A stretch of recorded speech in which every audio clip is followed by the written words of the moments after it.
CIA가 중국 공산당의 충격적인 내부 문서를 입수했습니다. 대한민국 서해는 이제 중국 내해다.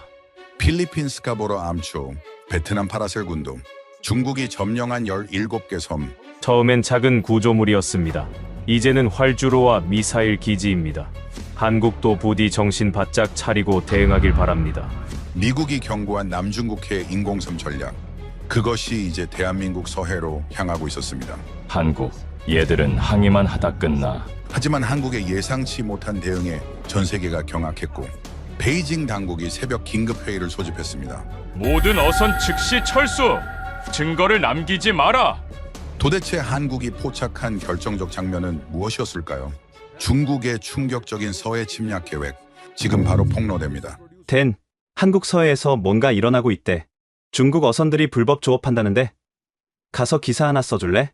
CNN 아시아 데스크 편집장 마크의 전화였죠. 전 코웃음 쳤어요. 불법 조업. 그런 거 인턴한테 시키지 왜 나한테? 전쟁 특파원 15년 경력의 저에게 어선 단속 기사라니? 시리아 알레포에서 화학무기 공격을 취재했고 우크라이나 마리우폴에서 폭격을 피해 지하실에 숨어 있었던 제가 말이에요. 죽을 고비를 수십 번 넘기고 퓰리처상 후보에도 2번 올랐는데 이건 너무 시시한 거 아닌가요? 너가 마침 도쿄에 있잖아. 김치도 먹고 쉬다 와. 경비는 넉넉히 줄게. 솔직히 거절하려 했어요. 그런데 마크가 한마디 덧붙였죠. 참고로 작년에 그 해역에서 한국 군인 3명이 죽었대. 근데 언론엔 단 한 줄도 안 나왔어. 귀가 번쩍 뜨였어요. 군인이 죽었는데 왜 보도가 안 됐을까? 뭔가 숨기는 게 있다는 건데? 좋아. 가볼게. 인천공항에 도착했을 때 한국 해군 중령 1명이 절 기다리고 있었어요. 댄 로버츠 기자님. 강해준 중령입니다. 30대 후반쯤 돼 보였어요. 하지만 눈빛이 예사롭지 않았죠. 전투를 겪은 군인 특유의 깊이가 있었어요. 시리아에서 본 반군 지휘관들과 비슷한 눈빛이었죠. 기자님이 진짜 전쟁 전문가라면서요? 뭐? 제법 봤죠. 중동에서 5년, 우크라이나에서 3년. 그럼 한 가지 물어볼게요. 전쟁에서 가장 무서운 게 뭐라고 생각하세요? 이상한 질문이었지만 대답했죠. 예측 불가능성이요. 언제 어디서 죽을지 모른다는 것. 강 중령이 씁쓸하게 웃었어요. 틀렸습니다. 가장 무서운 건 싸우는데 싸울 수 없는 거예요. 무슨 말이죠? 내일 직접 보시면 압니다. 아, 그리고 이거 준비해 오세요. 그가 건넨 종이엔 이상한 목록이 있었어요. 방탄조끼, 방탄 헬멧, 지혈제, 수혈용 혈액형 확인서. 잠깐, 이거 전쟁 장비 아닌가요? 어선 단속하는데 이런 게 왜 필요하죠? 어선이요? 강 중령이 비웃듯 말했어요. 기자님은 아직 모르시는군요. 그들은 어선이 아닙니다. 그럼 뭐죠? 침략자들이죠. 정부의 명령을 받고 움직이는. 말도 안 된다고 생각했어요. 중국 정부가 어민들을 동원해 침략한다고?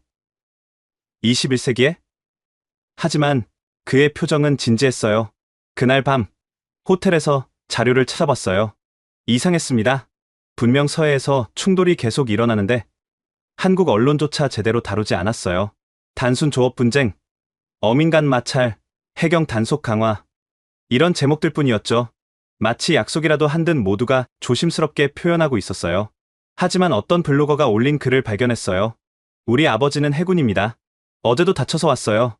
머리를 7반을 꿰맸는데 뉴스엔 아무 얘기도 없네요. 왜 우리 아버지의 피는 없는 일이 되나요? 댓글이 수백 개 달렸어요. 비슷한 사연들이었죠. 우리 오빠도 해경인데 늑골 부러졌어요.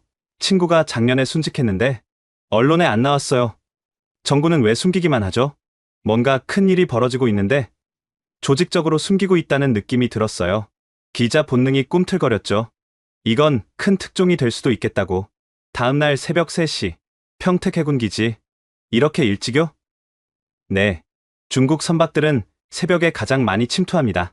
기지는 생각보다 훨씬 큰 규모였어요. 고속정 수십 척이 정박해 있었고 병사들이 부산하게 움직였죠.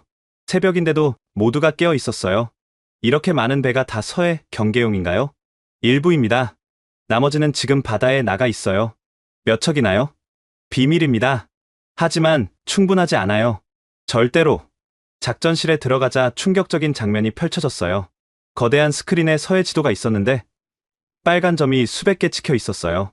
마치 홍역에 걸린 것처럼 온통 빨간색이었죠. 이 빨간 점이 지난 일주일간 중국 선박 침투 위치입니다. 일주일에 이렇게 많이요? 이건 확인된 것만입니다. 실제로는 이 3배는 될 거예요. 레이더에 안 잡히는 배들도 많거든요. 숨이 막혔어요. 이 정도면 전쟁 아닌가? 그때 경보음이 울렸어요. 오전 3시 27분, 연평도 서방 7마일 지점, 중국 선박 47척 동시 침투. 긴급 출동, 47척. 제가 잘못 들은 줄 알았어요. 47척이 동시에요? 이 정도는 양반입니다. 지난달엔 112척이 한꺼번에 들어왔어요. 112척이라니? 이건 조업이 아니라 침공이었어요. 젊은 장교들이 뛰어나갔어요. 모두가 실탄이 든 탄창을 챙겼죠. 그중 한 명이 돌아보며 말했어요. 기자님, 이거 꼭 써주세요. 우리가 매일 밤 목숨 걸고 지킨다는 거요. 아무도 모르지만 20살쯤 돼 보이는 청년의 눈빛이 간절했어요. 강중령이 절 고속정으로 안내했어요. 357정입니다. 최신의 고속정이죠. 작년에 새로 받았어요. 배에 오르자 강철진 상사가 맞이했어요. 43세, 20년차 부사관. 온몸이 상처투성이었죠. 목에도 긴 흉터가 있었어요. 기자님, 한 가지만 명심하세요. 제가 엎드리라면 무조건 엎드리세요. 1초의 망설임이 죽음입니다. 그 정도로 위험한가요? 그가 헬멧을 벗었어요. 왼쪽 머리에 움푹 팬 흉터가 있었죠. 작년에 쇠파이프 맞은 자국입니다. 1cm만 더 깊었으면 죽었어요. 두개골이 함몰됐었거든요. 말을 잃었어요. 이 사람은 진짜 전쟁을 하고 있었던 거예요. 배에 탄 대원들은 대부분 20대 초반이었어요. 박성우, 이등병도 그중 하나였죠. 20살, 갓 입대한 앳된 얼굴. 여드름이 아직 남아 있었어요. 왜 해군 왔어요? 바다를 지키고 싶어서요. 멋있잖아요. 후회 안 해요? 그가 잠시 망설이다 작은 목소리로 말했어요. 어제 선임이 중국 배에 맞아서 실려갔어요. 갈비뼈 3개가 부러졌대요. 좀 무섭긴 해요. 솔직히 20살이 이런 두려움 속에서 산다니. 새벽 4시 배가 출항했습니다. 칠흑 같은 어둠 속의 바다. 달빛도 없는 완전한 암흑이었죠. 하지만 모든 대원의 표정은 긴장되어 있었어요. 지금은 출항 직후라 조용합니다. 하지만 밤 10시가 넘으면 지옥이 시작돼요. 강 상사의 말이 끝나자마자 레이더에 뭔가 잡혔어요. 이확인 선박 12척 고속 접근. 새벽 4시인데도 멀리서 검은 연기를 뿜으며 다가오는 배들이 보였어요. 그런데 이상했어요. 어선치고는 너무 빨랐고 너무 공격적으로 움직였어요. 마치 군함처럼 대형을 이루고 있었죠. 저게 정말 어선인가요? 강중령이 망원경을 건넸어요. 직접 보세요. 망원경으로 본 중국 선박의 갑판엔 어망 대신 쇠파이프와 강목이 가득했어요. 그리고 검은 제복을 입은 사내들이 무언가를 들고 우리를 노려보고 있었죠. 그들의 눈빛은 어부가 아니라 군인이었어요. 저들은 해상민병대입니다. 중국 정부가 훈련시킨 중군사 조직이죠. 그 순간 깨달았어요. 이건 불법 조업이 아니었어요. 이건 침략이었습니다. 그리고 한국은 매일 밤 이 침략과 싸우고 있었던 거예요. 다음날 새벽도 똑같았어요. 긴급 출동. 전 대원 전투 배치. 사이렌이 울리고 병사들이 뛰어다녔죠. 전 이런 긴박함을 시리아 공습 때나 봤는데 여기선 매일 아침 일상이었어요. 이게 매일 반복되는 거예요? 새벽 3시에서 5시 사이가 골든타임입니다. 저놈들이 가장 많이 침투하는 시간이죠. 강해준 중령이 절 작전실로 안내했어요. 벽면 가득 모니터가 있었고 실시간으로 서해 상황이 표시되고 있었죠. 여기 보세요. 지금 이 순간에도 화면에 붉은 점들이 하나둘 나타났어요. 중국 선박들이었죠. 어떻게 구분하죠? 진짜 어선일 수도 있잖아요. 패턴이 달라요. 일반 어선은 한 곳에 머물며 조업합니다. 하지만 저놈들은 계속 움직여요. 마치 정찰하듯이. 그때 한 장교가 뛰어왔어요. 중령님, 어젯밤 교전 영상 나왔습니다. 화면에 뜬 영상은 충격적이었어요. 칠흑 같은 어둠 속에서 서치라이트만 번쩍이는데 갑자기 쇠파이프가 날아오고 누군가 비명을 질렀죠. 이게 어제 일이에요? 네. 부상자 2명. 한 명은 아직 의식이 없어요. 언론의 제보는? 위에서 막습니다. 국민 불안 조성한다고요. 말이 안 됐어요. 민주국가에서 이런 은폐가 가능한가? 오전 10시 드디어 357정에 다시 올랐습니다. 어제와는 다른 출동이었어요. 방탄조끼 제대로 입으세요. 헬멧 끈도 꽉 조이고 강철진 상사가 일일이 점검했어요. 그의 손가락 2개가 굽어있는 걸 발견했죠. 손가락이. 아, 이거요? 3년 전에 부러졌어요. 중국 놈이 몽둥이로 내리쳐서. 치료는? 했죠. 근데 제대로 붙을 시간이 없었어요. 계속 출동해야 했거든요. 갑판에서 젊은 수병들이 장비를 점검하고 있었어요. 다들 20대 초반. 아직 앳된 얼굴들이었죠. 애들이 너무 어려요. 어릴 수밖에 없죠. 이 일을 오래 못하거든요. 다치거나 트라우마로 그만두거나. 박성우, 이등병이 다가왔어요. 20살, 입대한 지 6개월. 기자님, 이거 드세요. 초코바를 건넸어요. 왜 줘요? 나중에 체력 떨어져요. 밤새 긴장하면 금방 지치거든요. 저희도 주머니에 항상 넣고 다녀요. 고마워요. 근데 부모님은 여기 위험한 거 아세요? 그가 쓴웃음을 지었어요. 모르세요. 그냥 배 타고 순찰한다고만. 작년에 선임 하나가 머리 다쳐서 전역했는데 그 부모님이 울면서 찾아오셨어요. 왜 말 안 했냐고. 그럼 왜 말 안 해요? 걱정하실까 봐요. 그리고 자랑스럽기도 하고요. 나라 지킨다는 거. 배가 출항했어요. 처음엔 평화로웠죠. 파도도 잔잔하고 갈매기들이 날아다녔어요. 이게 정말 전쟁터예요? 낮에는 이래요. 밤이 되면 달라집니다. 오후 3시 NLL 근처에 도착했어요. 북한과의 경계선이죠. 여기서부터가 진짜 최전선입니다. 바다는 고요했어요. 너무 고요해서 오히려 불안했죠. 레이더 확인. 2시 방향 미식별 물체. 순간 모두가 전투태세에 들어갔어요. 중국 선박 5척 접근 중. 속도 30노트. 30노트. 일반 어선은 10노트도 안 나오는데 멀리서 배들이 다가왔어요. 검은 연기를 뿜으며 돌진하듯 왔죠. 경고방송 시작. 스피커에서 중국어가 흘러나왔어요. 여기는 대한민국 해군입니다. 즉시 영해를 벗어나시기 바랍니다. 라고 중국어로 말했습니다. 하지만 저들은 속도를 줄이지 않았어요. 또 시작이군. 강 상사가 한숨을 쉬었어요. 중국 선박이 우리 옆을 스쳐 지나갔어요. 일부러 큰 파도를 일으켰죠. 배가 심하게 흔들렸어요. 뭐 하는 거예요? 위협이죠. 겁주는 거예요. 그때 중국 선박에서 뭔가 날아왔어요. 조심. 폭죽이다. 펑. 펑. 폭죽이 터졌어요. 대낮에 폭죽이라니. 미친 짓 아니에요? 심리전입니다. 가끔은 화염병도 던져요. 그럼 반격은? 못합니다. 우리가 먼저 공격하면 국제분쟁이 돼요. 중국이 원하는 게 그거죠. 그제야 강중령이 한 말이 이해됐어요. 싸우는데 싸울 수 없다는 게 뭔지. 해가 지기 시작했어요. 대원들의 표정이 달라졌죠. 진짜 전쟁이 다가오고 있었어요. 7탄 지급. 각자 40발씩. 7탄이요? 쏠 건가요? 못 쏩니다. 하지만 준비는 해야죠. 정당방위가 인정되면 쏠 수 있으니까. 정당방위 기준이 뭐예요? 우리 쪽에 사망자가 나오면요. 미친 기준이었어요. 죽어야 반격할 수 있다니. 밤 10시. 진짜 전쟁이 시작됐어요. 대규모 선단 접근. 최소 50척 이상. 레이더가 빨갛게 물들었어요. 사방에서 중국 선박이 몰려왔죠. 조명탄 발사. 하늘이 대낮처럼 밝아졌어요. 그리고 저는 평생 잊지 못할 광경을 봤죠. 검은 바다 위에 배들이 빼곡했어요. 마치 해상 침공 작전 같았죠. 그리고 그들은 일제히 우리를 향해 돌진하기 시작했어요. 전투 배치, 충돌 대비. 이게 21세기 대한민국 바다에서 벌어지는 일이었어요. 그리고 세상은 아무도 모르고 있었죠. 그날 밤, 저는 진짜 전쟁을 보게 될 거였어요. 총성 없는, 하지만 피가 흐르는 전쟁을요. 저것 좀 보세요. 박성우, 이등병이 떨리는 목소리로 외쳤어요. 조명탄 아래 드러난 중국 선박들의 모습은 충격적이었습니다. 갑판마다 검은 옷을 입은 사내들이 서 있었고 손에는 쇠파이프와 강목을 들고 있었죠. 저게 어부예요? 아니죠. 해상민병대입니다. 중국 정부가 훈련시킨 중군사 조직이에요. 강철진 상사가 망원경을 내려놓으며 말했어요.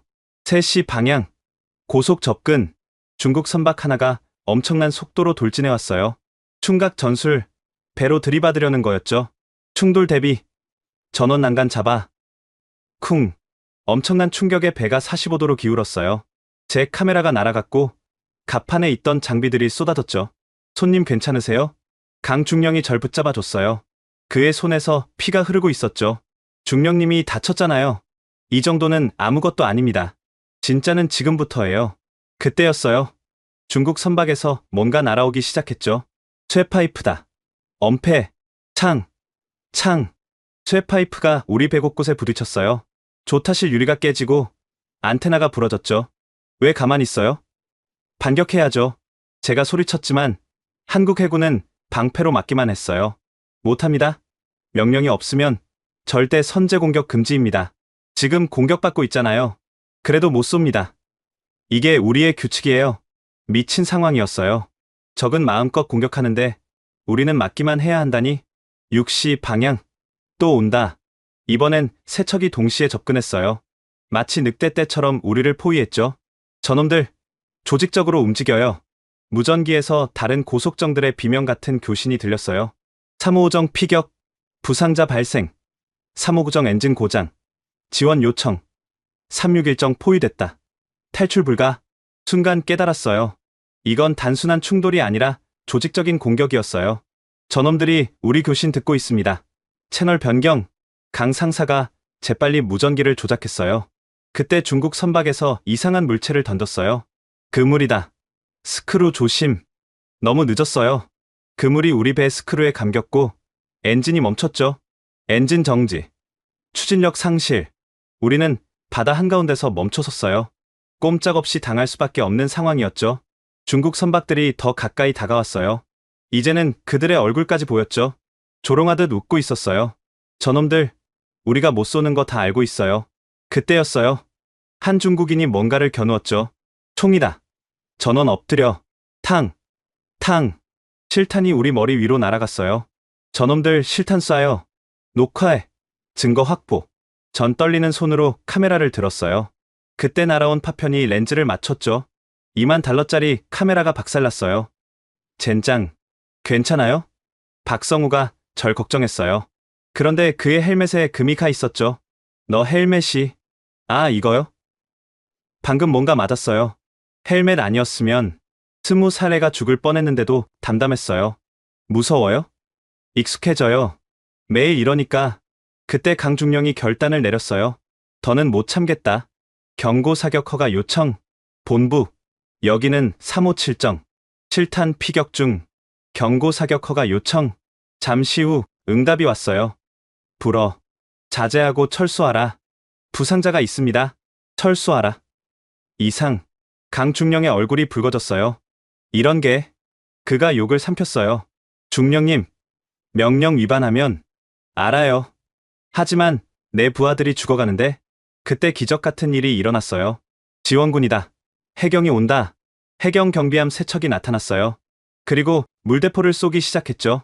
중국 선박들이 잠시 물러났어요. 그 틈에 우리는 스크루에 걸린 그물을 제거했죠.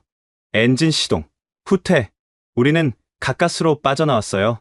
하지만 다른 고속정들은 여전히 포위되어 있었죠. 3호정 구하러 가야 합니다. 안 돼. 우리도 만신창이야. 돌아오는 길. 갑판은 피로 물들어 있었어요. 대원 5명이 다쳤고 그중 2명은 중상이었죠. 이게 매일 밤 일어나는 일이에요. 오늘은 양반입니다. 지난주엔 정말 죽는 줄 알았어요. 강철진 상사가 담담하게 말했어요. 새벽 4시, 겨우 기지로 돌아왔어요. 구급차가 대기하고 있었고 부상자들이 실려갔죠. 오늘 밤 피해 보고합니다. 부상 17명, 고속정 3척 파손. 언론 보도는? 없습니다. 위에서 막았습니다. 저는 분노했어요. 이걸 왜 숨겨요? 국민이 알아야 하잖아요. 강중령이 씁쓸하게 웃었어요. 기자님, 이제 아시겠어요? 우리가 싸우는 건 중국만이 아닙니다. 침묵과도 싸우고 있어요. 그날 밤제 노트에는 이렇게 적혀 있었어요. 한국 해군은 매일 밤 피를 흘리며 싸운다. 하지만 그들의 희생은 침묵 속에 묻힌다. 이것은 잊혀진 전쟁이다. 그리고 전 결심했죠. 이 진실을 반드시 세상에 알리겠다고. 내일 밤엔 더 큰 전투가 기다리고 있었어요. 중국이 대규모 선단을 준비한다는 첩보가 들어왔거든요. 다음날 오후 평택 해군병원. 어제 다친 대원들을 만나러 갔어요. 병실마다 젊은 군인들이 누워 있었죠. 박준석 상병 21세 두개골 골절. 김태민 일병 20세 갈비뼈 3개 골절. 이성호 이병 19세 내장 파열로 수술 중. 19살이 내장 파열이라니. 이렇게 많이 다치는데 왜 언론에 안 나와요? 간호장교가 한숨을 쉬었어요. 위에서 함구령이 내려와요. 국가안보 사항이라고. 병실에서 박성우를 만났어요. 팔에 깁스를 하고 있었죠. 언제 다쳤어요? 어제는 멀쩡했잖아요. 기지 돌아와서 쓰러졌어요. 아드레날린 때문에 못 느꼈나 봐요. 부모님한테 연락은? 안 했어요. 걱정하실까봐. 그때 옆 침대에서 신음소리가 났어요. 머리 전체를 붕대로 감은 군인이었죠. 저 친구는? 류현석 상병이요. 3일 전에 쇠파이프 맞고 아직도 의식이 없어요. 3일째 의식불명. 그런데 뉴스엔 단 한 줄도 없었어요. 저녁 6시. 다시 출항 준비. 오늘은 특별했어요. 함장이 직접 브리핑을 했거든요. 오늘 밤 중국 측 대규모 도발 예상됩니다. 첩보에 따르면 200척 이상이 동시 침투를 시도할 겁니다. 200척. 우리는 27척뿐인데? 교전 규칙은 동일합니다. 선제 공격 절대 금지. 한 젊은 장교가 손을 들었어요. 함장님, 우리가 먼저 죽어야 쏠 수 있다는 말씀이신가요? 그렇다. 침묵이 흘렀어요. 모두가 알고 있었죠. 오늘 밤 누군가는 돌아오지 못할 수도 있다는 걸. 출항 직전, 강철진 상사가 부하들을 모았어요. 다들 들어라. 오늘은 진짜 전쟁이다. 각자 위치 절대 사수. 무슨 일이 있어도 동료를 버리지 마라. 네, 상사님. 밤 11시, 우리는 다시 어둠 속으로 나아갔어요. 레이더 확인. 11시 방향 대규모 선단 접근. 화면이 빨갛게 물들었어요. 정말 200척이 넘어 보였죠. 이건 침공이잖아요. 맞습니다. 하지만 국제법상 민간 선박이라 어쩔 수 없어요. 말도 안 되는 논리였지만 그게 현실이었어요. 조명탄 발사. 하늘이 밝아지자 숨이 멎을 것 같았어요. 수평선까지 중국 배들로 가득했거든요. 전 부대 전투 배치. 최대한 저지하라. 27척으로 200척을 막는다? 불가능했어요. 첫 충돌은 자정에 시작됐어요. 우연, 충돌. 쿵. 중국 선박이 옆구리를 들이받았어요. 갑판에 있던 대원 하나가 바다로 떨어졌죠. 해상 추락. 구조. 다른 대원들이 뛰어들어 그를 건졌어요. 하지만 그 순간 또 다른 공격이 시작됐죠. 화염병이다. 불붙은 병들이 날아왔어요. 갑판 곳곳에서 불길이 솟았죠. 소화. 빨리. 혼란 속에서 또 다른 비명이 들렸어요. 태호가 맞았어. 머리에서 피가. 정태호 일병. 19살. 쇠파이프에 정통으로 맞았어요. 의무병. 하지만 의무병도 이미 다친 상태였어요. 강중령이 무전기를 잡았어요. 본부. 사상자 발생. 교전 허가 요청. 부상인가 사망인가? 부상입니다만 위급합니다. 불어. 계속 방어하라. 그때였어요. 강철진 상사가 소총을 들었죠. 더는 못 참겠다. 상사. 명령 위반이야. 내 부하가 죽어가는데 명령이 뭔 소용입니까? 탕. 경고 사격을 했어요. 중국 선박들이 잠시 물러났죠. 하지만 곧 더 격렬하게 공격했어요. 이번엔 쇠사슬까지 휘둘렀죠. 으악. 또 누군가 쓰러졌어요. 성민이도 당했다. 갑판이 피로 물들기 시작했어요. 미끄러워서 제대로 서 있기도 힘들었죠. 새벽 2시. 드디어 증원이 왔어요. 해경이다. 지원 왔다. 해경 경비정 5척이 물대포를 쏘며 진입했어요. 중국 선박들이 서서히 물러나기 시작했죠. 하지만 피해는 이미 컸어요. 피해 보고. 부상자 몇 명이야? 확인 중입니다. 최소 11명 이상. 그중 3명은 중태였어요. 새벽 4시. 기지 귀향. 갑판을 청소하는데 물이 빨갛게 물들었어요. 그만큼 피가 많이 흘렀던 거죠. 이게 전쟁 아니면 뭐예요? 강중령이 담배를 피우며 말했어요. 전쟁 맞습니다. 인정받지 못하는 전쟁이죠. 그날 아침 뉴스를 봤어요. 서해상 중국 어선 단속, 평화롭게 진행. 거짓말이었어요. 11명이 피 흘리며 쓰러졌는데 평화롭다니. 병원으로 갔어요. 중환자실에는 정태호가 누워 있었죠. 머리 수술을 받았는데 아직 의식이 없었어요. 그의 어머니가 울고 있었어요. 우리 아들이 왜 이렇게 됐죠? 그냥 배 타고 순찰한다고 했는데 저는 차마 진실을 말할 수 없었어요. 그날 밤, 전 결심했어요. 이 모든 걸 영상으로 남기겠다고. 세상이 알아야 한다고. 다음 출항 때는 카메라 3대를 준비했어요. 하나쯤은 살아남겠죠. 그리고 또 다른 전투가 기다리고 있었어요. 평택 해군병원 중환자실. 정태호는 여전히 의식이 없었어요. 그 옆에서 어머니가 손을 잡고 있었죠. 아줌마. 절 기억 못하시겠지만 어제 왔던 미국 기자예요. 아. 네. 우리 태호 동료시죠? 동료라는 말에 가슴이 찔렸어요. 태호가 어떻게 다쳤는지 아세요? 자세히는 모르겠는데 훈련 중 사고라고만. 훈련 중 사고. 정부의 공식 설명이었죠. 그때 옆병실에서 누군가 절 불렀어요. 기자님. 박성우였어요. 깁스한 팔을 들어 보였죠. 나아졌어요? 괜찮아요. 이 정도는 약과예요. 작년 선임은 손가락 2개가 없어요. 20살이 이런 말을 하다니. 왜 이 일을 계속해요? 누군가는 해야 하잖아요. 안 그러면 우리 바다가. 그가 말을 멈췄어요. 창밖을 보더니 눈물을 글썽였죠. 사실 무서워요. 엄청 무서워요. 그럼 그만둬도. 못 그만둬요. 동료들을 버릴 수 없어요. 그리고 자랑스럽기도 해요. 나라 지킨다는 게. 그때 문이 열렸어요. 새로운 부상자들이 들어왔죠. 또 당했구나. 간호사가 한숨을 쉬었어요. 어젯밤에요? 네. 이번엔 7명. 매일 밤 누군가는 다쳤어요. 하지만 세상은 몰랐죠. 오후가 되자 부상자들이 하나둘 깨어났어요. 그중 한 명과 얘기를 나눴죠. 최민규 중사, 28세예요. 어떻게 다쳤어요? 쇠파이프요. 갈비뼈 2개 나갔어요. 이런 일이 자주 있어요? 그가 씁쓸하게 웃었어요. 자주요? 매일이죠. 제 동기 중 멀쩡한 애가 없어요.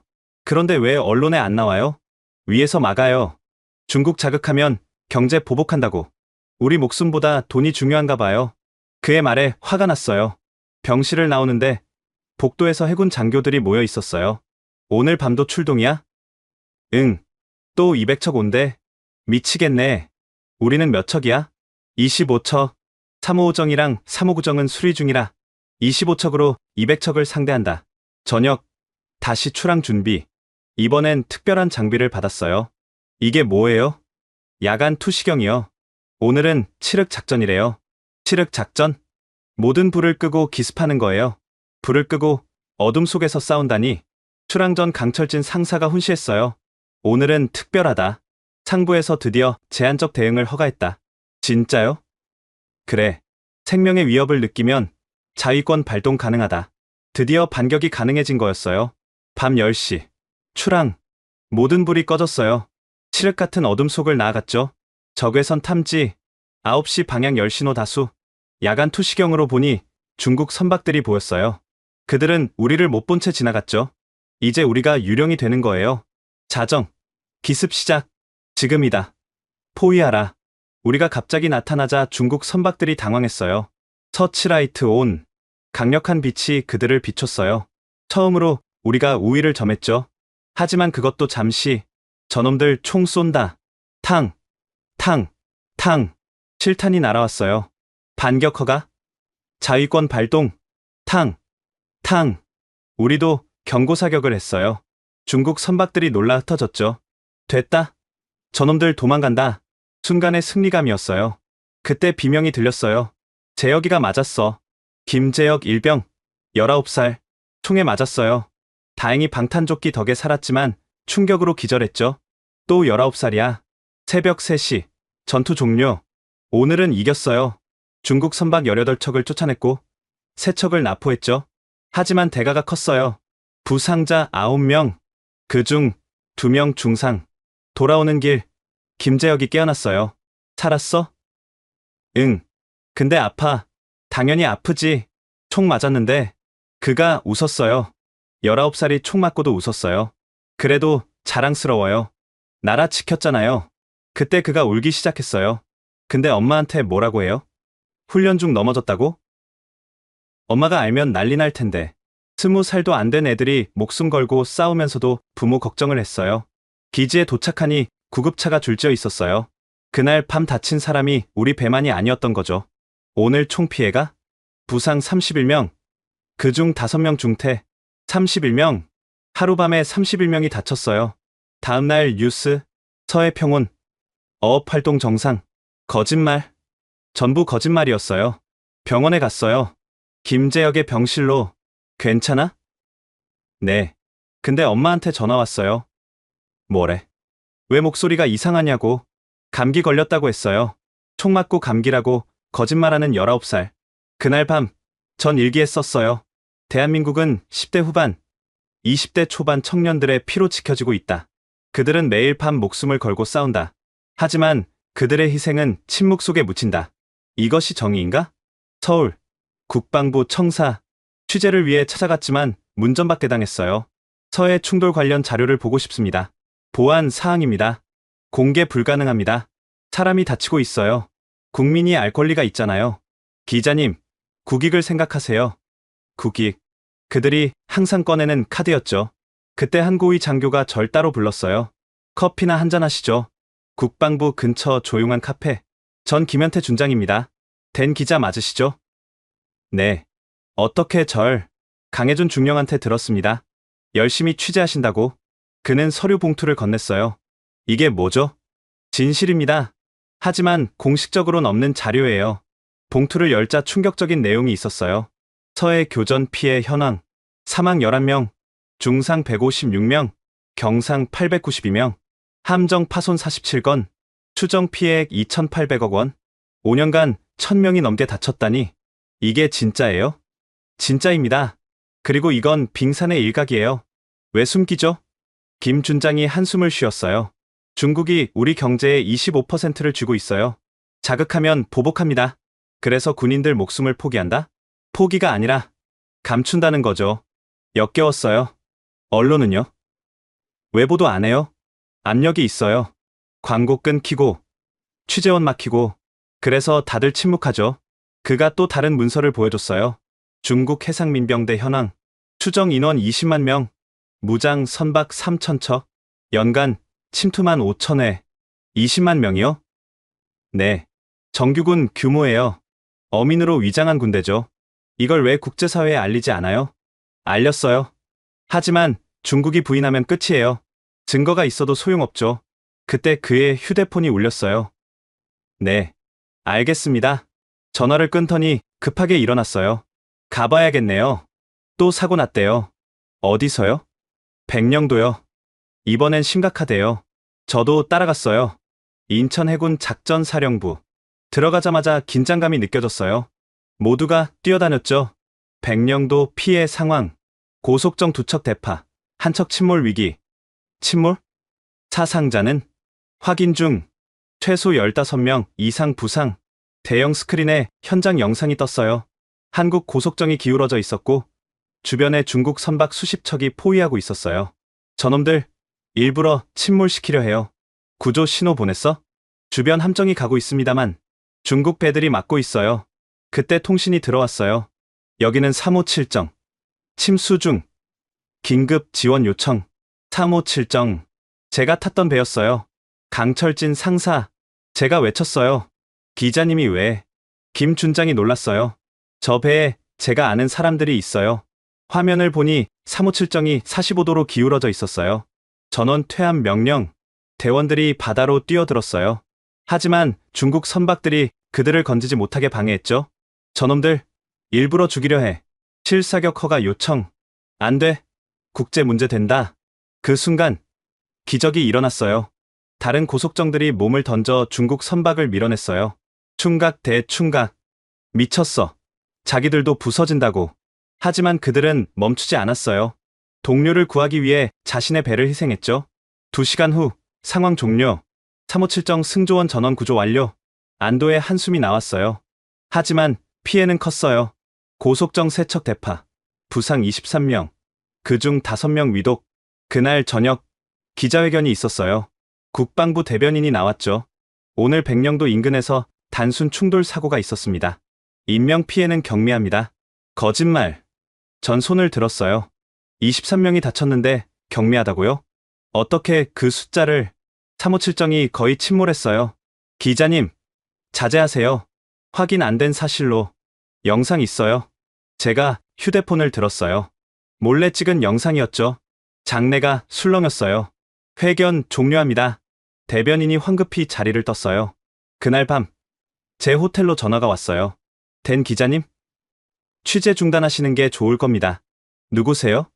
충고입니다. 한국에 더 있으면 위험할 겁니다. 협박이었어요. 하지만 전 멈출 수 없었어요. 다음날 평택으로 다시 갔어요. 강철진 상사를 만났죠. 다행히 살아 있었어요. 괜찮아요? 살았어요. 그거면 됐죠. 배는? 폐기예요. 357정과의 인연도 끝이네요. 그가 담배를 피우며 말했어요. 기자님, 어제 고마웠어요. 뭐가요? 기자회견장에서요. 처음으로 누군가 우리 편을 들어줬어요. 그의 눈에 눈물이 고였어요. 20년 군 생활 중 가장 기뻤어요. 드디어 누군가 진실을 말해줬구나. 그때 깨달았어요. 그들이 원하는 건 돈도 명예도 아니었어요. 단지 인정받고 싶었던 거예요. 자신들의 희생이 헛되지 않았다는 걸. 새벽 3시, 급한 전화가 왔어요. 댄 기자님, 지금 즉시 평택으로 오세요. 강해준 중령이었어요. 목소리가 다급했죠. 무슨 일이에요? 전화로는 못해요. 와서 직접 보세요. 평택 도착은 새벽 5시. 작전실은 발칵 뒤집혀 있었어요. 뭐가 이렇게... 이거 보세요. 위성사진이 화면에 떴어요. 중국 연안이었죠. 이게 뭐예요? 배들입니다. 약 300척. 300척. 다 어선인가요? 아니요. 절반은 해상민병대 무장선입니다. 확대한 사진을 보니 갑판에 이상한 장비들이 보였어요. 저건 개조한 어선입니다. 속도도 빠르고 철판도 두꺼워요. 그리고 강중령이 다른 사진을 보여줬어요. 무기입니다. 소화기로 위장한 화염방사기, 그물로 위장한 철조망. 언제 출발해요? 오늘 밤 추정입니다. 오늘 밤 300척이 온다. 우리는 몇 척이에요? 동원 가능한 전 함정 27척입니다. 27대 300. 불가능한 싸움이었어요. 그때 함장이 들어왔어요. 전 장병 비상 소집. 오늘 밤 역사상 최대 규모 침투가 예상된다. 장병들이 모였어요. 대부분 20대 초반. 얼굴에 긴장이 역력했죠. 솔직히 말한다. 오늘 밤 매우 위험하다. 하지만 우리가 막지 않으면 서해는 끝이다. 침묵이 흘렀어요. 자원자만 나가겠다. 원치 않으면 빠져도 된다. 아무도 움직이지 않았어요. 다시 묻겠다. 목숨을 걸 수 있는 자만 남아라. 그래도 아무도 안 갔어요. 모두가 남았죠. 박성우가 손을 들었어요. 우리가 안 나가면 누가 나갑니까? 맞아요. 가족이 바다에서 일하는데 포기할 수 없어요. 20대 청년들의 결의였어요. 오후 특별 브리핑. 중국 측 전술 분석입니다. 화면에 도식이 나타났어요. 1차로 100척이 양동작전, 우리 주력을 유인합니다. 그 다음은 2차 200척이 진짜 목표인 백령도와 연평도를 공격합니다. 목적이 뭐죠? 치료 집의 기정사실화요. 들어와서 안 나가는 겁니다. 점령이라는 말이었어요. 국제법상 민간 선박이라 국제법이 애매해요. 그걸 노리는 거죠. 악랄한 전략이었어요. 준비 시간은 6시간. 모두가 분주했어요. 실탄 점검, 장비 정비, 그리고 유서 작성. 유서요? 네. 혹시 모르니까요. 박성우도 쓰고 있었어요. 뭐라고 썼어요? 엄마, 아빠 사랑해요. 자랑스러운 아들이었다면 좋겠어요. 20살이 쓰는 유서. 강철진 상사는 담담했어요. 전 20년째 쓰고 있어요. 이제 익숙해요. 저녁 6시. 마지막 식사. 많이 먹어둬요. 언제 먹을지 모르니까. 하지만 다들 긴장해서 못 먹었어요. 해가 지기 시작했어요. 전 함정 출항 준비. 27척이 일제히 엔진을 걸었어요. 기자님은 남으세요. 오늘은 너무 위험해요. 강중령이 만류했지만 전 고개를 저었어요. 아니요. 같이 가겠습니다. 이걸 세상에 알려야 해요. 죽을 수도 있어요. 알아요. 그래도 가야 해요. 그가 잠시 절 보더니 고개를 끄덕였어요. 방탄조끼 2개 입으세요. 그리고 이것도 위치 추적기였어요. 물에 빠지면 이걸로 찾을 겁니다. 밤 9시. 출항. 27척이 서해로 나아갔어요. 역사상 가장 위험한 밤이 시작됐죠. 레이더 확인. 50해리 전방 대규모 선단 이동. 몇 척이야? 최소 280척 이상. 정말 왔어요. 300척이. 전 함정 전투 배치. 긴장이 극도로 높아졌어요. 기억하라. 우리가 물러서면 서해는 끝이다. 11시. 첫 조우. 12시 방향 50척 접근. 양동작전 일진이었어요. 무시하고 직진. 하지만 속지 마. 진짜는 뒤에 있어. 그때였어요. 9시 방향 대규모 선단. 150척 이상. 진짜가 나타났어요. 좌연전 함정. 차단 대형. 27척이 일렬로 늘어섰어요. 바다의 방벽이 됐죠. 저지하라. 한 척도 통과시키지 마라. 중국 선박들이 밀려왔어요. 파도처럼, 해일처럼. 충돌 대비. 첫 충돌이 시작됐어요. 쿵, 쿵, 쿵. 여러 곳에서 동시에 충돌음이 들렸어요. 355정 피격. 359정 포위됐다. 361정 엔진 고장. 순식간에 아수라장이 됐어요. 우리 배도 공격받았어요. 좌현 충돌. 중국 선박 세 척이 동시에 들이받았어요. 기울어진다. 균형 잡아. 모두가 필사적으로 버텼어요. 그때 누군가 외쳤어요. 저기 봐요. 태극기. 다른 고속정들이 우리를 구하러 왔어요. 서로 부딪히며 싸우는 27척. 그날 밤 대한민국 해군은 하나가 됐어요. 자정. 진짜 전쟁이 시작됐어요. 전방 100척 이상 동시 돌진. 중국 선박들이 마치 약속이라도 한 듯 일제히 우리를 향해 돌진했어요. 산계, 각계 전투. 27척이 흩어졌어요. 하지만 300척을 상대하기엔 역부족이었죠. 우연에서 충돌. 쿵. 배가 크게 흔들렸어요. 그때 또 다른 충격이. 좌현도 맞았다. 양쪽에서 동시에 공격받았어요. 쇠파이프다. 엄폐. 창. 창. 창. 쇠파이프가 비처럼 쏟아졌어요. 으악. 누군가 맞았어요. 피가 갑판에 튀었죠. 의무병. 의무병. 하지만 의무병도 이미 다친 상태였어요. 그때 무전에서 비명 같은 목소리가 들렸어요. 355정 침수. 퇴함한다. 359정 엔진 정지. 표류 중. 하나둘 전투 불능이 되고 있었어요. 강철진 상사가 소총을 들었어요. 더는 못 참겠다. 상사. 안 돼. 내 부하들이 죽어가는데. 그때였어요. 강중령이 결단을 내렸죠. 전 함정 주의. 자위권 발동. 경고 사격 허가. 탕. 탕. 탕. 27척이 일제히 경고 사격을 했어요. 중국 선박들이 잠시 주춤했어요. 하지만 곧 더 격렬하게 공격했죠. 화염병이다. 불타는 병들이 날아왔어요. 갑판 여기저기서 불길이 솟았죠.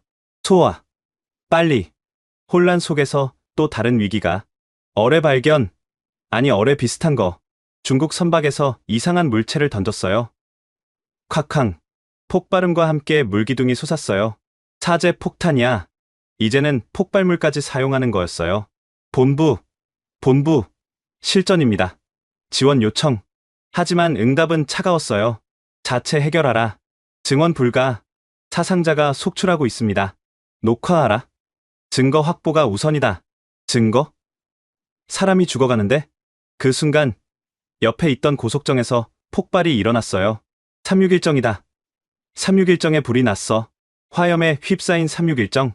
대원들이 바다로 뛰어들었어요. 구조. 우리 배가 접근했어요. 물에 빠진 대원들을 건졌죠. 괜찮아? 정신 차려. 건진 대원 중 하나가 박성우의 동기였어요. 성우야, 우리 배가 불타고 있어. 20살 청년이 울고 있었어요. 새벽 2시. 상황은 더 악화됐어요. 포위됐다. 사방이 적이야. 300척이 우리 27척을 완전히 둘러쌌어요. 이제 끝인가? 그때였어요. 지원군이다. 해경이다. 해경 경비함 10척이 나타났어요. 늦어서 죄송. 지금부터 합류. 37척이 됐어요. 그래도 300척에 비하면 됐어. 37척이면 충분해. 강중령이 외쳤어요. 대한민국 만세. 만세. 37척이 일제히 반격을 시작했어요. 물대포, 음향대포, 섬광탄. 모든 비살상 무기를 동원했죠. 중국 선박들이 조금씩 밀리기 시작했어요. 된다. 밀어내. 새벽 3시. 3시간의 혈투 끝에 중국 선박들이 후퇴하기 시작했어요. 물러간다. 저놈들이 물러간다. 환호성이 터졌어요. 하지만 기쁨도 잠시. 피해보고. 고속정 5척 대파. 2척 침몰 위기. 부상자 47명. 47명. 하룻밤에 47명이 다쳤어요. 그 중에는 박성우도 있었어요. 성우야, 성우. 머리에서 피를 흘리고 있었어요. 괜찮아. 이 정도는. 그러다 쓰러졌어요. 의무병, 응급처치. 새벽 4시. 귀향. 항구에는 구급차 20대가 대기하고 있었어요. 부상자들이 실려갔어요. 걸을 수 있는 사람이 거의 없었죠. 그날 아침, 제가 본 것은 처참한 광경이었어요. 대파된 고속정들, 피로 물든 갑판, 부서진 장비들. 이게 전쟁이 아니면 뭔가요? 강해준 중령은 담배를 피우며 말했어요. 이겼어요. 37척으로 300척을 막았어요. 이긴 건가요? 최소한 안 졌어요. 그거면 됐어요. 그때 그의 휴대폰이 울렸어요. 네, 알겠습니다. 전화를 끊더니 웃었어요. 뭐래요? 잘했대요. 그리고 오늘 일은 비밀이래요. 뭐, 언론 보도 금지. 국민 불안 조성 방지. 47명이 다쳤는데 비밀이라니. 병원으로 갔어요. 중환자실에는 위급한 환자들이 가득했어요. 이름이 뭐예요? 이준혁. 21살이에요. 어떻게 다쳤어요? 폭발물에 파편이 배에 박혔어요. 21살 배에 파편이 박힌 채 누워 있었어요. 부모님은? 오고 있대요. 훈련 사고라고 했어요. 또 거짓말. 박성우는 다행히 의식이 있었어요. 기자님, 괜찮아? 네. 근데 우리 이긴 거 맞죠? 그럼, 너희가 이겼어. 다행이에요. 받아 지켰네요. 그리고 그는 잠들었어요. 그날 점심 뉴스, 서해 평화롭게 조업 중. 거짓. 전부 거짓이었어요. 저녁, 강중령을 다시 만났어요. 중령님, 이거 언제까지 숨길 건가요? 모르겠어요. 하지만, 누군가는 알아줬으면 해요. 우리가 여기서 싸운다는 걸. 그날 밤, 전 결심했어요. 이 모든 걸 영상으로 남겨 세상에 공개하겠다고. 그리고 며칠 후, 더 충격적인 사실을 알게 됐어요. 중국의 진짜 목적이 뭔지를. 납포된 중국 선박 조사 현장. 평택항 구석에 중국 선박 3척이 억류되어 있었어요. 이게 며칠 전 납포한 선박들입니다. 해군 정보관이 안내했어요. 배에 올라가자 놀라운 것들이 보였어요. 이거 일반 어선이 아니네요. 선체가 특수 강철로 보강되어 있었고 엔진도 군용 수준이었어요. 맞습니다. 개조비만 수억 원은 들었을 겁니다. 어민이 이런 돈이 있을까요? 없죠. 정부 지원입니다. 선실을 뒤지던 중 이상한 서류를 발견했어요. 이거 뭐예요? 중국어로 된 문서였어요. 정보관이 번역했죠. 해상민병대 작전 지침서네요. 내용은 충격적이었어요. 1단계 어선으로 위장 침투, 2단계 점진적 영해 잠식, 3단계 시료 지배 확립, 4단계 영유권 주장. 이게 진짜예요? 네. 그리고 이것 보세요. 또 다른 문서. 회색지대 전략이라는 제목이었어요. 회색지대? 전쟁고 평화도 아닌 중간지대를 이용하는 거예요. 민간인을 앞세워 군대가 대응 못하게 하는 거죠. 더 충격적인 건 지도였어요. 서해 전체에 빨간 선이 그어져 있었어요. 이건 중국이 주장하는 새로운 해상 경계선입니다. 한국 영해의 절반이 중국 것으로 표시되어 있었어요. 그때 전화가 왔어요. 댄 기자님. 저는 싱가포르의 해양 전문가 리처드 콜린스입니다. 네. 당신이 한국 서해를 취재한다고 들었어요. 제가 알려줄 게 있습니다. 다음날 서울에서 그를 만났어요. 전 10년간 중국의 해양 팽창을 연구했습니다. 그가 노트북을 열었어요. 이걸 보세요. 남중국해입니다. 위성사진에 인공섬들이 보였어요. 7년 전엔 암초였어요. 지금은 군사기지죠. 어떻게 가능하죠? 처음엔 어민들이 들어왔어요. 그 다음 해경, 그 다음 해군. 단계적 점령이죠. 그가 다른 사진을 보여줬어요. 필리핀 스카보로 암초예요. 2012년까진 필리핀 어장이었죠. 지금은 중국이 시효 지배 중입니다. 필리핀 어민은 접근도 못해요. 그리고 그가 충격적인 말을 했어요. 한국 서해가 다음 타깃입니다. 증거가 있나요? 그가 문서를 보여줬어요. 중국 해양 전략 보고서였죠. 2030년까지 서해 전체를 중국 내해로 만든다고 되어 있어요. 말도 안 돼요. 이미 시작됐어요. 매년 침투 횟수가 30%씩 증가하고 있죠. 그가 또 다른 자료를 꺼냈어요. 17개국에서 동일한 패턴이 발견됐어요. 스리랑카, 몰디브, 동티모르, 솔로몬 제도. 모두 중국 어선이 먼저 들어가고 나중에 기지가 됐어요. 한국은 미국 동맹인데 그래서 더 교묘해요. 민간인을 앞세워 군사 대응을 막는 거죠. 그때 그가 기밀이라며 보여준 영상이 있었어요. 중국 해군 훈련 영상이었는데 한국 해군 함정 모형을 공격하는 장면이었어요. 이게 언제 거예요? 작년입니다.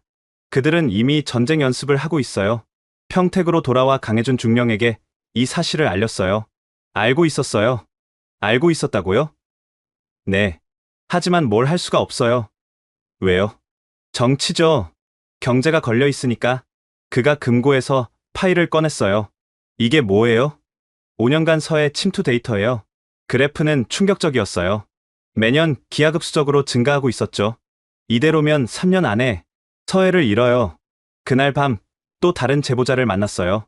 전직 중국 해군 장교라고 했죠. 얼굴은 가렸어요. 당신들이 모르는 게 있어요. 뭐죠? 중국 어선 중 30%는 현역 군인입니다. 뭐라고요? 겉만 어민이에요. 실제론 특수훈련받은 해군이죠. 증거가. 그가 사진을 보여줬어요. 어선에서 내리는 사람들인데 체격이 군인이었어요. 이들은 명령만 떨어지면 언제든 군인이 됩니다. 얼마나 많이? 한국 주변에만 5천 명은 됩니다. 5천 명의 위장 군인이 바다에 있다니? 왜 이걸 알려주죠? 중국도 모든 국민이 이런 걸 원하는 건 아니에요. 전쟁을 원하지 않는 사람도 있죠. 돌아오는 길, 문득 생각났어요. 이건 단순한 영토 분쟁이 아니었어요.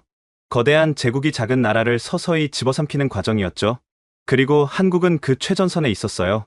다음 날, 전 결심했어요. 이 모든 걸 다큐멘터리로 만들겠다고. 제목은 조용한 침략 사일런트 인베이전. 세계가 알아야 했어요. 중국이 무엇을 하고 있는지, 그리고 한국이 어떻게 맞서고 있는지. 도쿄행 비행기 안, 일본 해상보안청 관계자를 만나러 가는 길이었어요. 된 기자님, 센카쿠 사태 아시죠?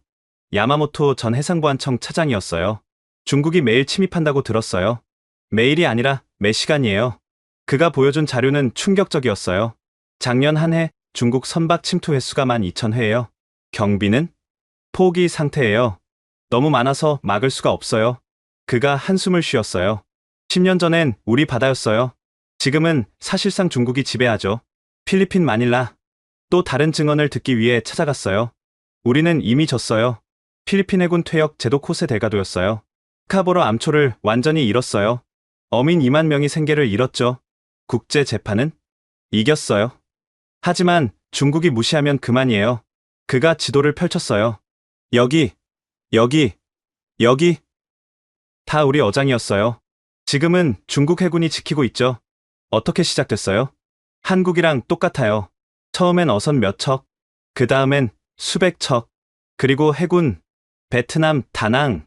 베트남 어민협회장을 만났어요. 작년에 어민 17명이 죽었어요. 중국 때문에? 네. 배를 들이받아서 침몰시켰어요. 그리고 구조도 안 했죠. 그가 사진을 보여줬어요. 부서진 어선들이었죠. 이게 다 중국이? 네.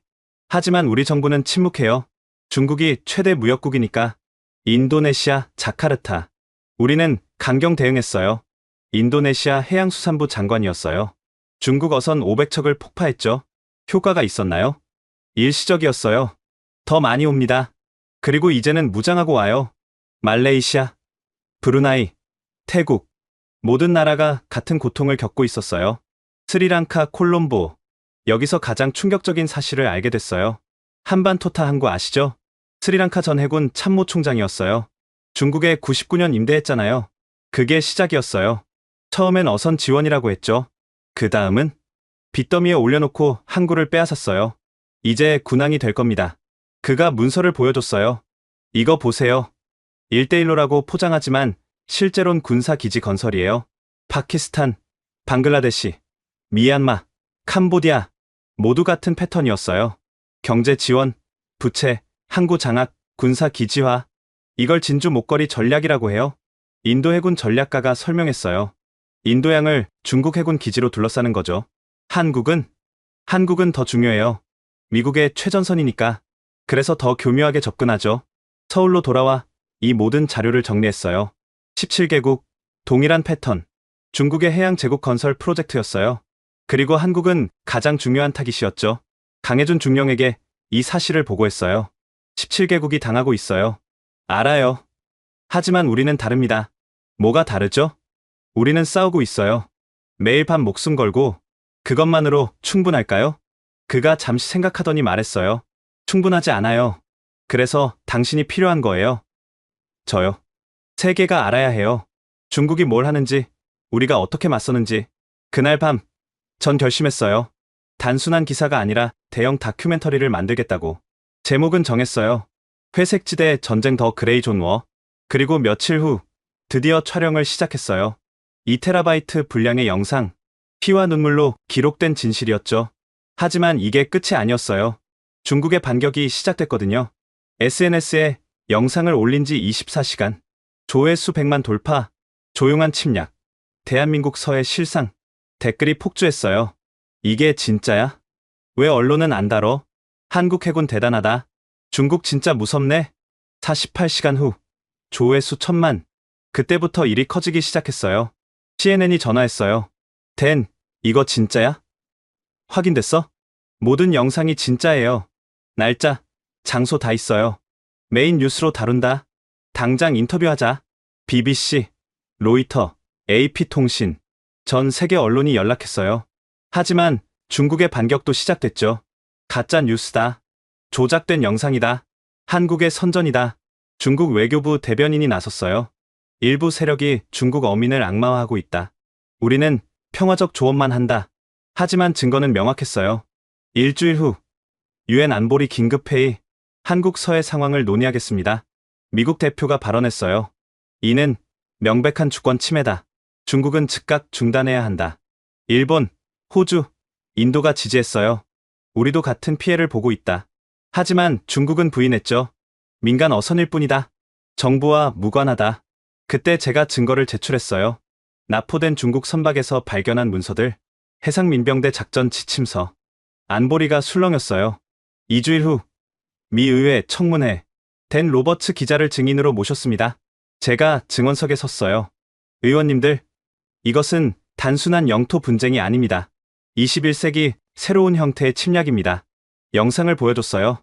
의원들이 충격받았죠. 20살 청년들이 매일 밤 피를 흘립니다. 그런데 세상은 몰랐습니다. 한 의원이 물었어요. 왜 한국 정부는 숨겼죠? 경제 보복이 두려웠던 겁니다. 중국이 최대 무역국이니까요. 미국은 뭘 해야 합니까? 동맹을 지켜야 합니다. 한국이 무너지면 다음은 일본, 그 다음은 하와이입니다. 청문회 후 펜타곤에서 연락이 왔어요. 인도, 태평양 전략을 재검토한다. 한국 지원을 강화할 것이다. 한 달 후 역사적 발표. 미국, 일본, 호주, 인도, 영국, 프랑스 6개국이 자유항행연합함대 창설을 선언했어요. 서해를 포함한 전 해역에서 자유항행을 보장하겠다. 중국이 발끈했어요. 내정 간섭이다. 하지만 국제 여론은 한국 편이었어요. 유엔 인권위원회가 나섰어요. 한국 해군 부상자들의 인권 침해를 조사하겠다. 국제형사재판소도 움직였어요. 의도적 공격이 확인되면 전쟁 범죄로 기소할 것이다. 하지만 가장 큰 변화는 한국 내부에서 일어났어요. 은폐됐던 진실이 드러나자 국민들이 분노했어요. 우리 군인들이 그런 고생을 했는데 왜 숨겼나? 대규모 시위가 일어났어요. 서해, 영웅들을 지켜라. 중국은 침략을 중단하라. 여론에 밀린 정부가 드디어 입장을 바꿨어요. 더 이상 침묵하지 않겠다. 단호히 대응하겠다. 국방 예산이 대폭 증가했어요. 신형 고속정 50척 추가 건조, 첨단 감시 체계 구축, 해군 병력 2만 명 증원, 그리고 가장 중요한 변화, 교전 규칙 개정, 생명 위협 시 즉각 대응 가능. 더 이상 일방적으로 맞지 않아도 됐어요. 3개월 후 평택 해군기지, 강해준 중령, 아니 이제 대령이 됐죠. 기자님 덕분입니다. 뭐가요? 드디어 우리 존재를 인정받았어요. 박성우도 만났어요. 이제 중사가 됐더군요. 이제 엄마도 아세요. 제가 뭘 하는지. 뭐라고 하시던가요? 자랑스럽대요. 그리고 고맙대요. 기자님께. 하지만 중국은 포기하지 않았어요. 침투는 계속됐고 더 교묘해졌죠. 어선이 줄자 이번엔 연구선이 나타났어요. 해양 조사라며 영해를 침범했죠. 전투는 끝나지 않았어요. 하지만 이제 세계가 지켜보고 있었어요. 한국은 더 이상 혼자가 아니었죠. 지금까지 댄 로버츠 기자가 직접 목격한 서해의 진실, 어떻게 들으셨나요? 우리가 편히 잠드는 새벽, 평균 나이 22의 청년들이 서해에서 피를 흘리며 싸웠습니다. 하지만 우리는 몰랐죠. 정부는 경제를 걱정했고, 언론은 침묵했고, 우리는 무관심했습니다. 댄 기자의 다큐멘터리 이후 많은 것이 바뀌었지만 위협은 여전히 계속되고 있습니다. 중국은 포기하지 않았고 회색지대 전쟁은 더욱 교묘해지고 있죠. 그래서 이 영상이 더 많은 분들께 전해져야 합니다. 숨겨진 영웅들의 이야기를, 우리가 지켜야 할 바다를, 반드시 기억해야 할 진실을. 이 영상을 공유해주세요. 그것이 매일 밤 바다로 나가는 이들에 대한 최소한의 예의입니다.